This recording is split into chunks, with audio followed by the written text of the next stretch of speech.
berkaitan dengan PJJ. Itu berkaitan dengan PJJ. Ini yang penting. Silakan teman-teman di daerah, jika ada seminar, mau bikin seminar, ya narasumbernya teman-teman saja, tidak usah orang lain. Di Lombok, di Sumatera, di Sulawesi, di Jawa Timur, Jawa Tengah, Jawa Barat, Jogja, Banten, silakan saja. Nanti kalau ada perlu Zoom yang sekitar 1000, hubungi Mas Slamet supaya dibuatkan link Zoom-nya. Nanti tinggal tanggal berapa, waktunya sampai jam berapa, itu nanti di-free-kan ya, untuk teman-teman kegiatan MJ atau ketua kelas atau koordinator wilayah ya, koordinator wilayah. Ini sangat penting sekali saya sampaikan. Silakan gunakan fasilitas yang ada untuk kegiatan teman-teman semua ya, teman-teman semua. Oke, jadi itu ya, di kontrak kuliah nanti di April itu bisa selesai, sehingga bulan puasa kan bulan 3. Harapannya selain ngaji kitab dan Al-Quran, ada tulisan yang bisa digarap ya, ada tulisan yang bisa digarap. Itu artinya pas Ramadan ada tulisan, sehingga saya bisa mereview ya, mereview ini yang perlu diperbaiki, ini yang perlu ditambah. Itu nanti saya kembalikan lagi untuk diselesaikan, baru masuk ke link Zoom lagi. Oke. Baik, itu sedikit penjelasan tentang tugas nanti untuk di bulan 4 ya. Karena endingnya saya juga nanti akan menilai di UAS itu, salah satu diantaranya nanti ada proyek penerbitan gitu ya, penerbitan karya ilmiah teman-teman semua yang kelompok saja, tidak usah individu. Kalau kelompok kan masih bisa berbagi pemahaman, bisa berbagi pengalaman, satu kelompok 2 orang. Oke. Sebelum dilanjut, ada yang ditanyakan? Oke, silakan Mbak Anis. Ya, terima kasih Pak Ali atas kesempatannya. Yang ingin saya tanyakan untuk tema artikel ini Pak Ali, apakah bebas atau ditentukan dari kampus seperti itu? Terima kasih Pak Ali. Untuk tema artikel satu, kalau bisa diusahakan berkaitan dengan ada kaitan dengan nyerempet cybernya ya. Yang kedua juga itu bebas, apa kajian keilmiah, apa kajian agama atau moderasi, atau misal yang lainnya teknologi pembelajaran, silakan, temanya bebas. Tetapi kalau bisa diusahakan ada teman-teman yang sedikit menyentil tentang cyber ya, atau judulnya ada kata cybernya, silakan saja Win Cyber atau apa itu, sehingga itu akan lebih sebagai bahan pertimbangan di Webometrik, bahwa banyak tulisan kolaboratif antara dosen dan mahasiswa. Salah satu Webometrik di IAIN itu turun drastis ya, dari tahun 2023 itu peringkatnya 244, sekarang turun menjadi 388. Kalau untuk populernya populer, tetapi penilaian karya tulis ilmiahnya itu yang kurang. Itu sehingga turun drastis, karena banyak dosen yang ditugaskan dapat tugas tambahan tetapi tidak ada karya tulis ilmiahnya karena disibukkan dengan kesibukan administratif. Itu ya, kesibukan administratif ini. Maka dengan berkolaborasi semacam ini, mahasiswa juga bisa memanfaatkan itu untuk yang sebagai guru untuk hukum dan lain sebagainya, walaupun mungkin ada sedikit penilaian yang berbeda yang tahun sekarang ya, penilaiannya kayaknya untuk karya tulis ilmiah tidak menjadi persyaratan wajib atau PTK tidak menjadi persyaratan wajib. Saya tidak tahu kalau di guru ya. Kalau di dosen masih tetap walaupun mengacu kepada SKP, tetapi itu harus ada karya tulis ilmiah yang harus masuk, gitu ya, yang harus masuk. Gitu. Oke, ada lagi. Jadi temanya bebas ya, atau judulnya bebas. Silakan Mas Agus. Ya, Assalamualaikum Ustaz. Waalaikumsalam. Iya. Terima kasih pesannya. Begini, awal itu kan memang mahasiswa itu sebenarnya dituntut ya untuk memiliki skill membuat tulisan ilmiah. Iya. Apa tidak sebagusnya diadakan semacam pelatihan karya tulis begitu, Pak? Ya. Kemudian yang kedua, secara pribadi saya senang itu menulis, Pak, tapi dalam bentuk fiksi. Iya. Apa dari pihak kampus ini bisa nggak memfasilitasi dalam publikasinya, misalnya dalam pembuatan bukunya atau bagaimana? Terima kasih banyak, Pak. Pak Kajur. Assalamualaikum warahmatullahi wabarakatuh. Waalaikumsalam warahmatullahi wabarakatuh. Oke, yang pertama pelatihan, nanti akan ada pelatihan ya. Tahun ini akan ada pelatihan Mendeley, penulisan karya ilmiah, sehingga itu bisa menjadi faktor pemantik untuk teman-teman menjadi lebih baik, menjadi lebih baik. Nanti saya berharap di pertemuan keberapa teman-teman juga bisa menginstal Mendeley ya. Baru nanti saya akan praktekkan Mendeley tersebut dan bagaimana sih cara mengambil sumber-sumber di jurnal internasional secara free walaupun itu bayar. Itu nanti mungkin sebelum saya ngomong tentang Mendeley, karena itu sebenarnya sangat sederhana sekali ya, sangat sederhana sekali.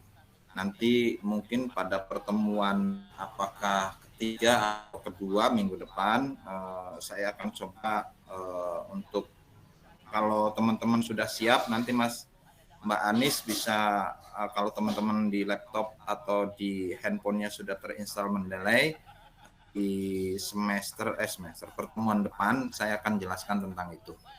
Walaupun nanti ada materi yang berbeda, nanti sedikit menyentil tentang itu, tapi fokusnya pada Mendeley. Mendeley itu artinya pengutipan untuk referensi agar kita lebih mudah ya, tidak mengetik secara manual, tetapi itu secara otomatis. Jadi referensinya itu harus ada secara keseluruhan, baru dimasukkan. Setelah itu kita tinggal klik saja, maka dengan sendirinya referensi itu akan masuk di karya tulis ilmiah kita. Jadi itu ya. Dan pola penulisan karya ilmiah juga di situ sudah ada, apa menggunakan API atau menggunakan Turobian atau gaya yang di Spanyol dan lain sebagainya. Itu ya. API itu Amerika, Turobian itu Timur Tengah. Ini sangat penting sekali ya untuk hal ini. Nah, tetapi nanti untuk pelatihan Mendeley, kalau di MK ini tetap ada ya. Saya harus menjelaskan itu supaya teman-teman ketika mengambil referensi itu lebih mudah. Itu. Nanti di luar MK ini juga ada pelatihan. Di luar MK ini juga ada pelatihan. Oke. Jadi itu. Ada lagi? Oh ya, buku ya. Untuk buku, ketika teman-teman sudah punya naskah, itu di kampus itu ada lembaga Nurjati Press ya. Nah, lembaga Nurjati Press dikelola oleh LPM apa LP2M ya. Saya LP2M kayaknya. Nah, jadi nanti itu bisa difasilitasi jika ada tulisan-tulisan teman-teman, tinggal naskahnya saja dikirim ya. Naskahnya saja dikirim. nanti mungkin ada tim editor ya di sana. Ya. Oke. Lagi kalau tidak ada saya mulai dulu ke materi. Ya. Permisi Pak, sedikit lagi. Cuma mau ketegasan. Ini bukan ini kan ilmiah. Iya. Ntar dulu suaranya putus-putus, jadi saya tidak kedengaran. Ini Pak, yang lembaga publikasi kampus ya yang menerbitkan buku itu, tulisan yang diterima itu bisa fiksi ya? Bisa, kayaknya nanti atas tanya dulu ya. Tapi lebih dominan karena non fiksi ya, yang ilmiah. Tapi yang fiksi juga sepertinya bisa. Karena itu lembaga penerbitan, jadi sepertinya bisa. Non fiksi itu bisa ya. Tapi nanti saya lebih jelasnya nanti saya tanya dulu ke teman yang di LP2M karena mereka yang menangani. Iya Pak. Saya secara ya Pak. Terima kasih Pak. Oke. Kita mulai dulu ya untuk perkuliahan ini. Oke. Jadi ketika kita ngomong tentang pengelolaan karya tulis ilmiah atau publikasi ilmiah, pasti kita akan ngomong tentang jurnal, kita akan ngomong buku, kita akan ngomong penerbitan, kita akan ngomong tentang proceeding dan lain sebagainya. Tadi yang dipublikasikan apakah fiksi atau non fiksi itu sebenarnya tinggal orientasinya saja. Kalau fiksi itu kan cerita ataupun bentuk-bentuk yang lain ya. Kalau non fiksi itu kan lebih dominan ke karya ilmiahnya, sama seperti tesis, skripsi atau disertasi atau artikel dan lain sebagainya. Itu. Jadi tentunya 4 hal itu menjadi patokan dan tentunya ini ketika tulisan kita ingin diterima di jurnal atau di buku atau di penerbit buku atau di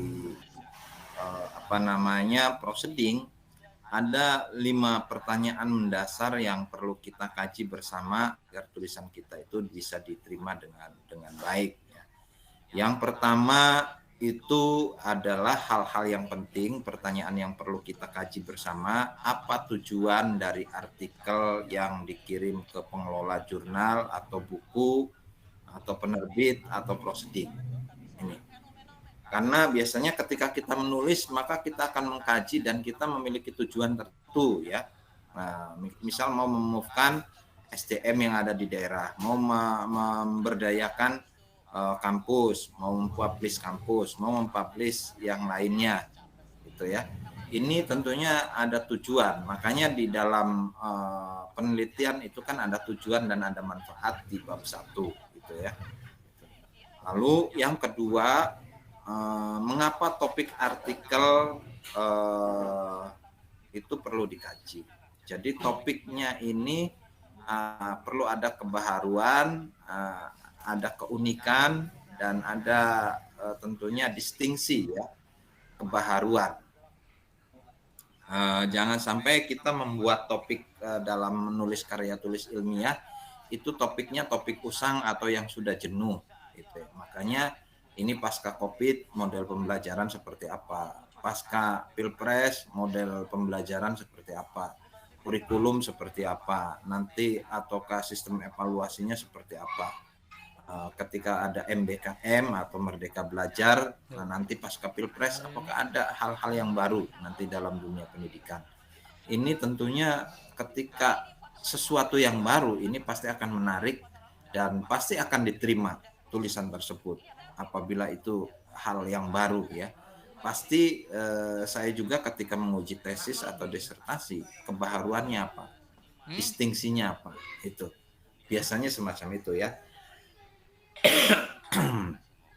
Kalau di kuantitatif biasanya kalau nulis misal 2 variabel judulnya, maka yang satunya harus ada yang baru, sesuatu yang baru, variabel yang baru. Maka itu kebaharuannya pada variabel misal X1 atau X2 gitu ya. Jadi silakan saja, nanti ada Y.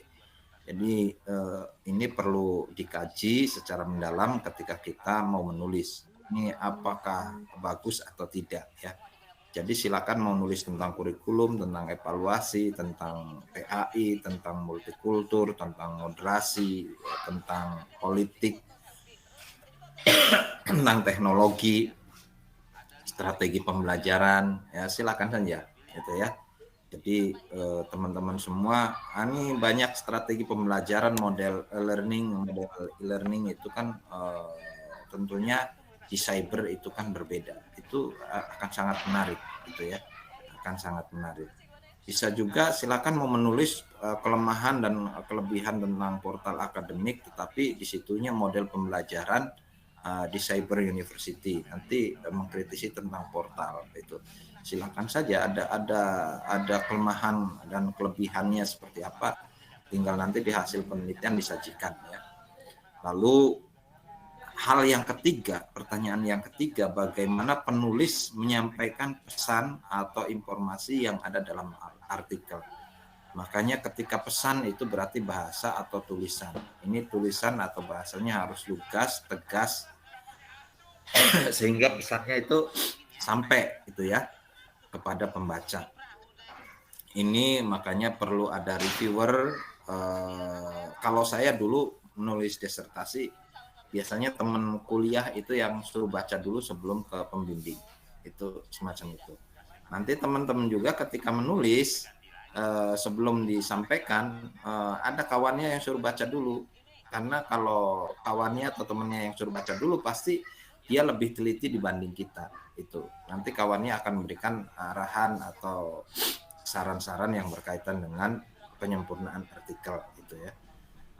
Yang keempatnya, apakah temuan-temuan diuraikan dengan jelas? Ini ya. Jadi di hasil penelitian ini perlu ada kejelasan dari hasil temuan. Misal ada kekurangan atau kelemahan atau kelebihan, silakan saja uraikan di situ. Ataukah ada perbedaan dan lain sebagainya. Ini. Dan yang terakhir, yang kelima, apakah artikel ini menyampaikan pengetahuan yang baru dalam bidang disiplin yang digeluti atau tidak, ini ya, atau bukan, atau justru bukan bidang yang digelutinya. Makanya di sini distingsi atau kebaharuan itu biasanya akan dinilai oleh tim reviewer, tim review ya. Nah, 5 pertanyaan ini tentunya bisa menjadi patokan dasar kita ketika kita mau menulis ya, sehingga bisa diterima oleh tim jurnal atau pengelola jurnal. Oke. Ada 3 pertanyaan lagi yang sangat penting ya dalam pengelolaan naskah penelitian. Kalau tadi di jurnal lebih spesifik ya 15 halaman, kalau penelitian itu kan bisa sampai 90 halaman atau bisa jadi lebih ya. Nah, ketika kita mau mengelola data penelitian, hasil penelitian, maka di sini ada beberapa pertanyaan-pertanyaan yang nanti hasil penelitian itu mau dijadikan jurnal. Hal-hal tersebut ada yang perlu kita tanyakan secara bersama gitu ya, hasil karya kita. Apakah hasil penelitian disajikan secara logis dan kronologis atau sistematis, ataukah justru sebaliknya? Ini menjadi pertanyaan dasar ya. Makanya di situ dari bab 1, bab 2, bab 3, bab 4, bab 5. Atau bisa jadi bab 5, bab 6. Bab 6-nya penutup ya. Ini. Jadi secara logis dan kronologis serta tersistematis. Ini penting sekali. Lalu yang keduanya, apakah tabel atau gambar dapat dipahami dengan jelas dan dibuat sesuai format yang ditetapkan oleh pengelola jurnal. Biasanya kalau hasil penelitian tabelnya kan sesuai dengan kita. Tetapi ketika hasil penelitian mau disubmit di jurnal, maka kita harus mengikuti gaya selingkung atau template yang ada di jurnal tersebut atau format yang ada di jurnal tersebut. Maka tabel atau diagram tersebut harus disesuaikan, ya. Jangan sampai sama persis seperti penelitian padahal di template jurnal itu berbeda. Ini yang perlu dipahami. Pertanyaan yang ketiganya adalah apakah hasil penelitian diuraikan secara bermakna dari segi statistik dan substantifnya. Nah, ini artinya bahwa hasil penelitian ini tentunya memiliki makna yang mendalam enggak secara substantif. Misal tentang budaya Jawa Timur, itu dikaitkan dengan semangat spirit belajar, atau budaya NTB apa yang berkaitan dengan spirit belajar, itu silakan saja. Yang terpenting substantifnya itu bisa masuk dan memiliki makna yang mendalam, gitu ya, makna yang mendalam dan bisa dilihat dari segi statistik atau angka-angkanya itu ya. Ini. Nah, dalam review biasanya baik itu jurnal, buku atau proceeding itu ada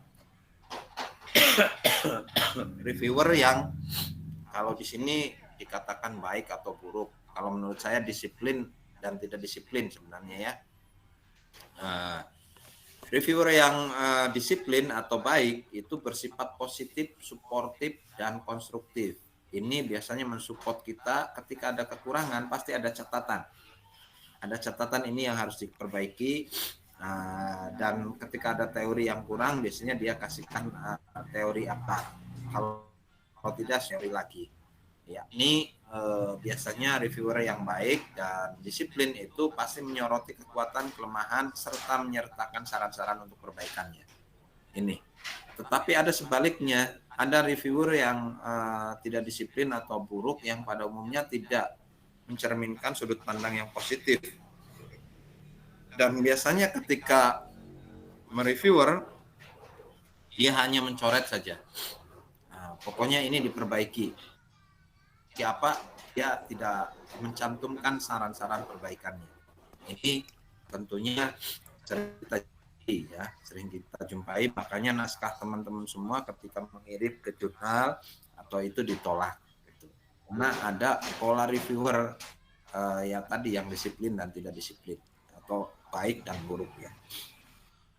Nah, kendala utama dalam publish atau pengelolaan jurnal, untuk mempublish ya, pengelolaan jurnal pasti salah satu diantaranya ketika kita mau dipublish itu naskah kita harus bermutu ya. Artinya bermutu di sini memberikan efek ya, memberikan dampak atau ada sesuatu yang baru gitu ya, memberikan dampak pada masyarakat dan lain sebagainya. Makanya ada penelitian tepat guna, itu biasanya memberikan dampak kepada masyarakat, misal tentang pertanian itu atau yang lainnya. Tuh. Juga ada pemenuhan standar lembaga akreditasi. Pengelola itu makanya menolak tulisan kita karena pengelola jurnal itu harus memenuhi standar yang telah ditetapkan oleh lembaga akreditasi jurnal itu ya. Lembaga akreditasi kalau proceeding tidak ya, hanya reviewer saja. Buku juga tidak, hanya reviewer saja. Tapi kalau jurnal itu ada lembaga akreditasinya itu dan akan dinilai gitu. Jika itu lebih bagus jurnal itu pengelola itu 60% penulis luar, lebih bagus lagi 70% penulis luar, 30% penulis dalam. Artinya kalau orang kampus hanya diberi porsi 20% atau 30%, 70% atau 80%-nya orang luar. Itu ya. Nah, ketiganya kendalanya itu keberlanjutan pengelolaan jurnal. Biasanya kalau jurnal dipindah tangankan ke orang lain, kalau orang lainnya yang tidak capable, maka ini biasanya akan menjadi stagnan jurnal tersebut. Yang kedua, itu biasanya ada discontinue dalam tulisan. Ini seringkali diusar ya. Untuk jurnal Scopus itu biasanya ada yang bisnis di jurnal.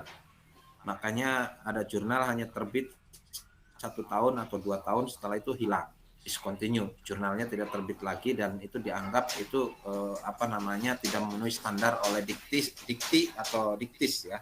Itu. Dan itu akan diumumkan biasanya di website. Itu. Dan yang keempat adalah komitmen atau pengelola jurnal. Komitmen dari pengelola jurnal yakni menjaga eksistensi jurnal sesuai dengan konstruk dan kontennya, yakni konstruknya adalah berdasarkan template atau gaya selingkung, dan kontennya tadi ada kebaharuan. Ini pertanyaan yang sering kali diajukan oleh teman-teman secara keseluruhan ya. Mengapa naskah jurnal kita itu ditolak? Itu. Ada yang perlu kita muhasabah. Yang pertama itu topik yang dibahas sudah terlalu atau sudah pernah diterbitkan pada artikel yang lainnya, atau sudah jenuh ya.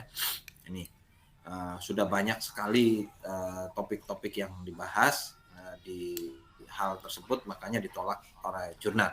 Makanya dalam memilih topik itu kita juga harus sedikit hati-hati, dan nanti dikaitkan misal lokasi penelitiannya yang agak unik, di mana suku Baduy, misal suku Lauze, atau kalau di Jawa Timur apa yang unik di situ, silakan saja. Di Jawa Barat apa yang unik, itu dikaitkan dengan di situ supaya ada pembeda, gitu ya, ada pembeda. Topik yang dibahas terlalu dangkal atau tidak bermakna, ini juga yang membuat jurnal ditolak. Nah, proses penelitiannya tidak jelas. Apakah menggunakan kualitatif atau kuantitatif, atau metodologinya, seringkali metodologinya yang tidak jelas, maka biasanya ditolak oleh pengelola jurnal tulisan kita. Maka ketika kita mengelola tulisan, kita harus betul-betul sesuai dengan apa-apa yang diperintahkan oleh jurnal tersebut, itu yakni template-nya itu harus sesuai. Nah, yang keempatnya, naskah tidak siap untuk diterbitkan karena belum lengkap atau tidak menggunakan format yang ditetapkan oleh pengelola jurnal ini. Saya katakan tadi template-nya itu ya. Maka dari itu nanti jika ada tulisan kalau ini tulisan ini ke jurnal A menggunakan Turobian, jurnal B menggunakan API, itu kan American punya itu ya. Jadi itu yang perlu dipertimbangkan.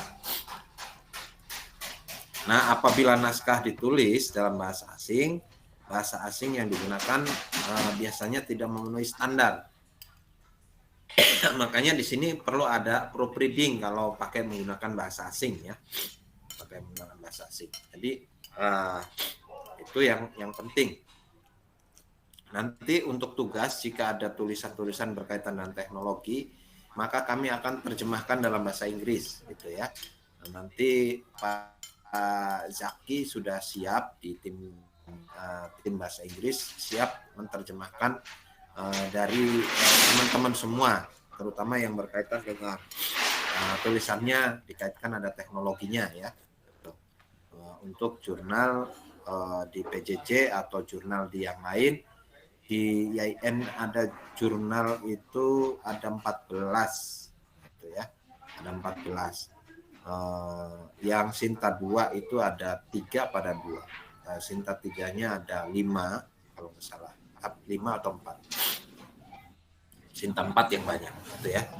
Jadi nanti yang jelas kalau sudah ada, saya akan distribusikan ya ke jurnal-jurnal yang baik. Nah, di sini ada kiat-kiat untuk meraih keberhasilan dalam penerbitan artikel. Yang pertama, jangan terburu-buru mengirimkan naskah. Teliti dulu, saya katakan tadi, temannya suruh baca dulu. Ini sudah benar atau tidak, gitu ya. Lalu cari dan pilih jurnal yang tepat dengan tulisan kita. Karena kalau tidak tepat pasti ditolak, gitu ya. Kita nulis tentang PAI, tapi kita di share di jurnal misal matematik, pasti itu ditolak. Maka pilih jurnal yang tepat atau sosial. Baca pedoman atau template yang ada di jurnal, gitu ya. Ini sangat penting sekali untuk membaca template. Buat kesan pertama yang baik dengan judul dan abstrak. Nih, judulnya makanya itu harus menarik, gitu ya, dan abstraknya juga. Minta bantuan jasa profesional untuk menganalisa naskah. Saya waktu nulis di mana itu saya ada proofreading ya. Tapi kalau untuk pengusulan ini ajuan guru besar untuk di Scopus itu satu naskah itu 1,5 juta untuk proofreadingnya. Jadi penyelarasan bahasa Inggrisnya karena akan diterbitkan di jurnal internasional di luar negeri. Lalu yang kelima itu apabila naskah dikirim ke sebuah jurnal mendapatkan respon dari pengelola jurnal, baca respon tersebut dengan hati-hati sebelum kita memberikan jawaban. Nih, jangan sampai yang disuruh memperbaiki sub A malah kita yang perbaikinya sub B, gitu ya. Jadi ada kehati-hatian dalam menjawabnya, gitu ya. Dan yang terakhir adalah apabila naskah kita diterima untuk disetujui, maka ikuti semua petunjuk reviewer dan perbaiki naskah sesuai hasil koreksi reviewer. Ini yang sangat penting sekali karena reviewer itu sangat luar biasa ya. Tim jurnal itu, pengelola jurnal menunjuk tim reviewer untuk merevisi ya atau melihat naskah kita dan memberikan komentar-komentar tentang kelemahan-kelemahan jurnal untuk disempurnakan itu. Nah, yang terakhir masalah indeksasi. Indeksasi itu masalah jurnal. Kalau ini sepertinya tidak terlalu penting ya. Nah, dalam penerbitan ini ada siklus ya. Kalau kita mau mempublikasi baik itu di jurnal, di buku, penerbit atau di proceeding ya, atau di yang lainnya. Yang pertama itu tentunya masalah. Dalam menulis kita harus tahu masalah yang akan kita tulis. Gitu. Makanya di situ biasanya akan memunculkan ketika masalah kita sudah tahu, kita bisa mengidentifikasi masalah-masalah yang ada. Nah, ketika sudah kita tahu, maka masalah yang ada, di situ ada hipotesa. Jadi dugaan sementara ya, dugaan sementara nanti jawabannya ini karena masalahnya ini jawabannya ini. Dengan menggunakan logika yang bersifat deduksi, gitu ya. Nah, ketika ada dugaan sementara untuk jawaban itu di sini ada rancangan eksperimen untuk pelaksanaan riset ya. Rancangannya seperti apa sih sebelum melaksanakan riset? Ini tentunya telah dibuat. Kalau di PTK itu kan ada rencana aksi ya. Rencana aksi PTK-nya, rencana action-nya. Ini sebelum melakukan penelitian. Baru setelah pelaksanaan riset, maka kita mendapatkan data dan informasi. Nah, data dan informasi tentunya kita harus analisis dan interpretasi data berdasarkan logika induksi, gitu ya. Nah, baru kita simpulkan. Nah, ini siklusnya ya. Simpulan juga tentunya mengacu kepada masalah, gitu ya. Nah, ini sasaran dan produk penelitian, yakni bisa karya kita itu nanti bisa di-HKI-kan, hakinya, hak kekayaan intelektual ya. Ini artikel ilmiah bisa TTG ya, teknologi tepat guna. Ini penelitiannya bisa buku ajar. Silakan kalau ada teman-teman yang sudah menulis buku ajar di sekolahnya masing-masing bisa diterbitkan ya, dan bisa diusulkan hakiknya gitu ya. Nah ini tulisan ilmiah itu ada artikel ilmiah, ada buku, ada laporan penelitian, ada skripsi, tesis, dan disertasi. Sedangkan artikel sini ada hasil penelitian dan artikel review. Ini ciri-ciri umum ya. Ciri-ciri umum.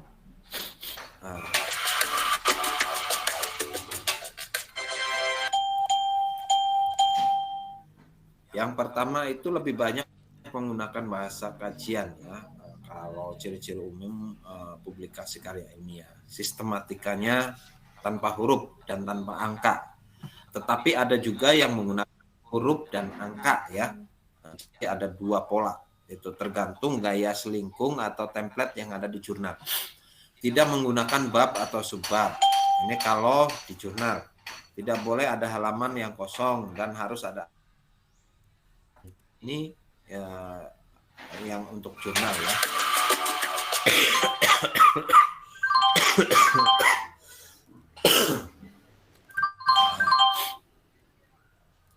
Ini sistematika penulisan karya tulis ilmiah yang perlu untuk publikasi. Yang pertama judul, terdiri dari 5 sampai 15 kata itu ya.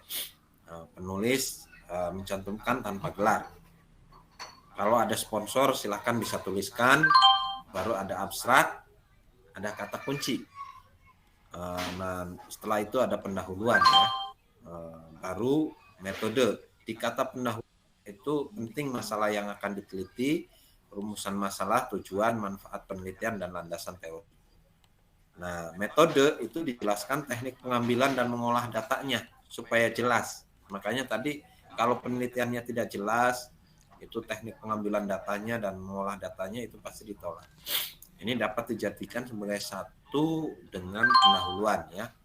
Nah, data bersih ini adalah data hasil penelitian, dan setelah itu ada pembahasan dari hasil penelitian. Baru penutup ya. Baru penutup. Berupa simpulan dan saran serta daftar rujukan atau referensi. Nah, ini kalau kita mau mencari dengan menggunakan sistematika penulisan karya ilmiah, studi literatur atau telaah pustaka. Jadi tidak ada penelitian, tetapi kita hanya duduk di perpustakaan mengkaji bibliografi atau buku-buku saja gitu ya. Pertama itu judul sama 5 sampai 15 kata, penulis tanpa gelar, abstrak, kata kunci, pendahuluan, lalu pembahasan per topik, penutup ya, simpulan dan saran serta rujukan. Ini. Jadi selanjutnya tentunya yang paling menarik adalah bagaimana sih kita menentukan topik gitu ya, atau judul yang menarik. Saya katakan tadi ada fenomena-fenomena di kita tentang kebaharuan. Lalu ada fenomena global dan ada tentunya kondisi nasional itu ya, kondisi nasional. Dan ada keilmuan-keilmuan baru. Misal AI ya, artificial intelligence. Pemanfaatan AI dalam proses pembelajaran, misal Quran hadis gitu ya. Jadi kalau mau topik-topiknya semacam itu, maka kita juga harus mencari data dulu atau informasi dulu yang tepat ya, yang banyak. Makanya nanti mungkin pertemuan yang besok lah saya harus masuk lagi untuk teknik mencari jurnal ya, mencari jurnal. Walaupun teman-teman ada sebagian besar, saya yakin itu sudah ada yang memahami tentang itu, tapi mungkin sebagian juga ada yang belum paham ya. Lalu setelah mencari data informasi, kita membuat outline. Oke, jadi itu ya teman-teman semua. Demikian yang dapat saya sampaikan. Ada yang perlu didiskusikan, saya persilahkan ya. Ini yang hadir 81. Nanti tolong Mbak Anis dengan Mas Somad, Pak Somad ya, absennya tolong biar nanti saya masukkan di absen, karena untuk saat ini saya belum bisa absen karena masih ada terkendala di portal ya. Ada beberapa dosen itu ada yang sudah bisa masuk, tapi secara keseluruhan kayaknya belum itu ya. Oke, ada yang perlu ditanyakan, silakan. Pak Sucipto. Silakan Pak Sucipto. Iya Pak, terima kasih. Judul itu dalam jurnal lebih spesifik ya, atau berarti tidak umum. Misalkan saya mau membuat jurnal dengan judul di permisalan saja Pak, karena ini nanti bisa khusus atau larinya ke umum. Ya. Misalkan transformasi cyber, penggunaan dalam rangka transformasi pembelajaran reguler PAI di IAIN Syekh Nurjati ke pembelajaran jarak jauh, misalkan seperti itu. Nah, sedangkan di IAIN Syekh Nurjati sendiri sekarang kan ada yang reguler. Kalau pembahasannya transportasi tadi kan berarti ke sibernya Pak, maksudnya itu berpengaruh karena ada yang sifatnya umum dan sifatnya khusus. Kalau yang reguler itu kan berarti yang sekarang berjalan juga di sana. Sementara sisi lain kita menggunakan yang PJJ itu kan berarti siber. Untuk judulnya itu lebih spesifik lagi apa gimana Pak? Terima kasih. Oke, saya jawab dulu ya karena ini sangat penting ya. Transformasi pendidikan cyber itu kan, atau transformasi pembelajaran cyber di IAIN Syekh Nurjati Cirebon, studi kasus pendidikan PJJ misal, itu bisa itu Pak. Tadi itu judulnya sudah sangat bagus juga, karena Pak Cipto itu kan di Tegal, misal di Tegal juga mengamati tentang wisata wisata di Tegal itu apa Pak? Itu Guci Pak, Guci. Nah, Guci itu kan ada fenomena juga itu. Di situ apakah ada pendidikan di sana, istilah model pendidikan berbasis wisata ya. Jadi bisa juga di sana, atau wisata dikaitkan dengan konsep ekonomi di masyarakat, itu bisa. Jadi untuk judul silahkan saja, mau yang umum atau yang agama atau teknologi. Tapi saya lebih sepakat tadi kalau Pak Cipto mau mengambil judul yang pertama itu lebih bagus, Hanya nanti saya kasih beberapa rujukan tentang cyber ya. Kalau memang mau itu, saya kasih makalah-makalah tentang cyber. Dan saya juga sekarang lagi menulis tentang cyber. Nah, insya Allah itu akan terbit di jurnal ya di Jogja, Sinta 1 itu Sinta 1. Jadi saya juga lagi nulis itu. Kemarin saya juga meneliti tentang itu. Silakan saja kalau memang itu bisa dirujukan ya, bisa menjadi rujukan. Itu kalau memang mau itu nanti saya kasih bahan itu Pak Cipto. Oke. Siap. Terima kasih Pak. Bisa spesifik ngomong tentang pendidikan jarak jauhnya dengan menggunakan model online learning ya, bukan blended. Kalau blended kan masih ada tatap muka dan teknologi yang digunakan, tapi ini full online ya. Silakan mau yang spesifik kecilnya, mau yang besarnya. Oke, ada lagi yang lain, silakan.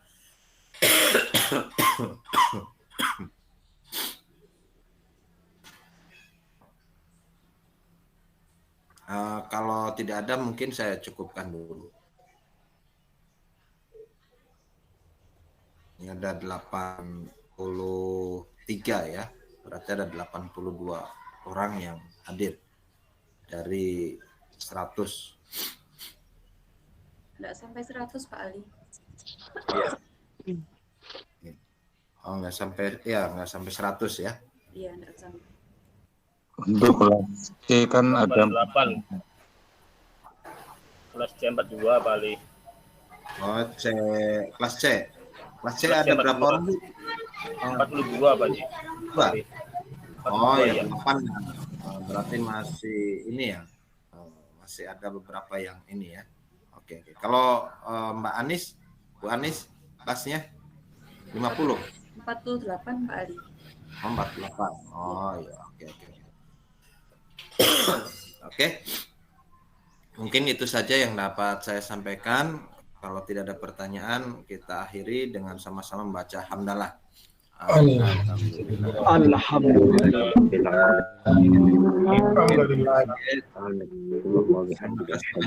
Assalamualaikum warahmatullahi wabarakatuh.